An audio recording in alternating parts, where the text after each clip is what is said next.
Halo teman-teman semua, kenalin nama aku Peter Taniwan dengan NPM 1406110300079, mahasiswa program studi S1 Statistika Unpad atau Universitas Pajajaran. Pada kesempatan ini, aku ingin sharing hasil analisis project aku untuk mata kuliah Spatial Statistics. Nah, Spatial Statistics sendiri itu merupakan mata kuliah yang berfokus pada penggunaan statistika ke ranah data spasial atau data tersebut memiliki hubungan spasial atau antar daerah. Nah, untuk data sendiri aku mengangkat kasus campak Kabupaten Kota Jawa Barat.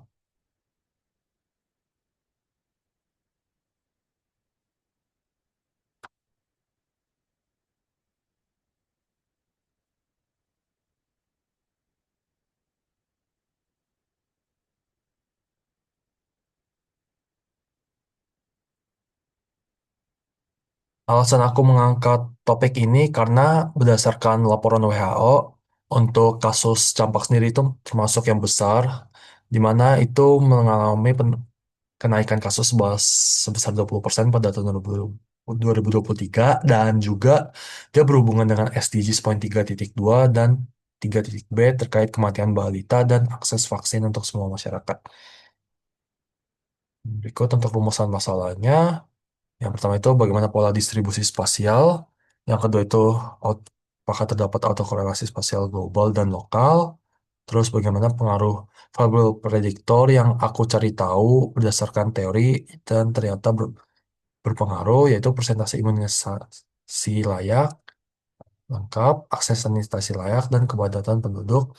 Terus model manakah yang memiliki performa terbaik antara OLS, SAR, dan SEM.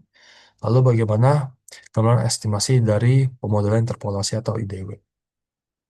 Dan sebenarnya juga kenapa saya bisa mengatakan data campak itu spasial, karena berdasarkan fenomena spasial, yaitu tingginya mobilisasi penduduk di Jawa Barat, khususnya di daerah Jabodetabek, di mana seringkali teman kita atau keluarga kita yang bekerja di Jakarta tetapi tinggalnya bukan di Jakarta, dan seringkali tiap hari itu PP. Itu contoh fenomena spasialnya yang menjadi bukti bahwa kasus campak ini termasuk ke kasus spasial. Dan untuk datanya sendiri, saya menggunakan data dari Open Data Jabar dan menggunakan 27 kabupaten kota. Lalu ini ada metode analisis. Kita langsung aja ke hasil dan pembahasan. Untuk tabel hasil datanya sebagai berikut. Dia menghitung untuk jumlah kasus dan jumlah penduduk top 5 dengan prevalensi tertingginya dan menunjukkan bahwa kota Cirebon memiliki rasio kasus per penduduk tertinggi meskipun jumlah pasiennya itu dikit hanya 107, tetapi untuk kota Depok yang 388 kasus dia prevalensinya justru jauh lebih rendah. Dan untuk statistika deskriptifnya bisa dilihat bahwa untuk nilai rata-ratanya sendiri itu lebih tinggi daripada median atau nilai tengah, yang berarti bahwa distribusi itu tertarik atau dipengaruhi oleh kehadiran outlier atau data dengan kasus campak yang sangat tinggi. Lalu ini ada visualisasi peta dan bisa dilihat bahwa ada kecenderungan pola spasial di mana untuk wilayah utara dan selatan serta timur ini memiliki wilayah merah pekat dan disertai dengan wilayah merah gelap juga atau pekat. Dan untuk tren kejadian penyakitnya itu dari 2018 hingga 2024 itu terdapat kenaikan drastis di 2023, dan meskipun sudah ada penurunan di 2024 tetapi nilainya itu masih lebih tinggi dibandingkan 2018 hingga 2021.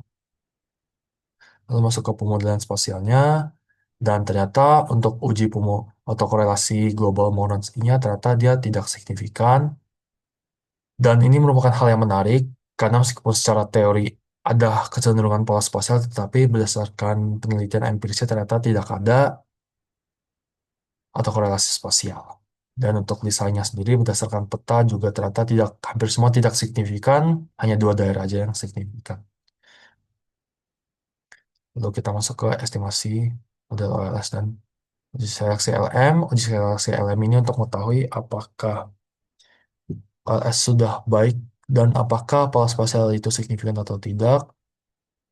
Dan balik lagi untuk uji LM-nya p-value-nya di atas 0,05 sehingga tidak ditemukan bukti hubungan antar wilayah atau efek spasial dalam data.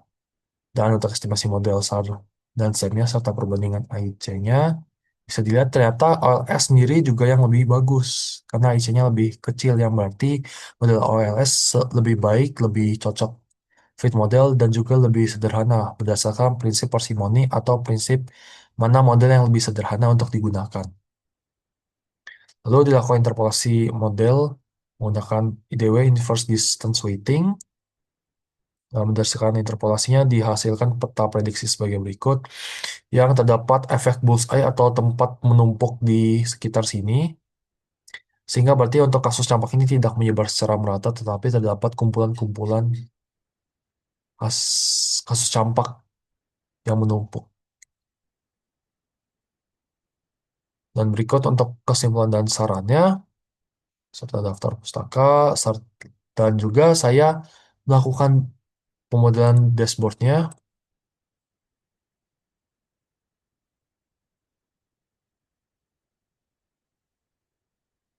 Dan untuk dashboardnya adalah sebagai berikut, yaitu untuk pertama itu terkait dashboard overview-nya. Di sini ada data overview tentang kasus campak, penduduk kabupaten kota, dan juga untuk tabel data campak bisa dipilih mau berapa baris dan berapa banyak baris yang ditampilkan, serta bisa di-download.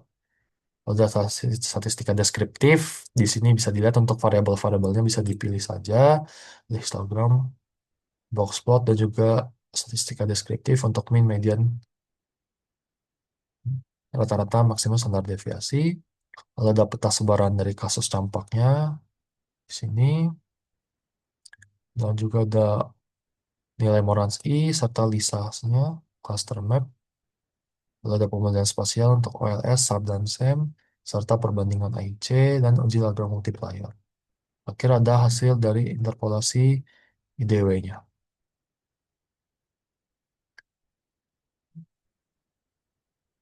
Nah, berikut untuk hasilnya prediksi kasus IDW dan keterangannya. Baik, paling begitu saja untuk hasil sharing aku terkait project ini. Kurang lebihnya mohon maaf.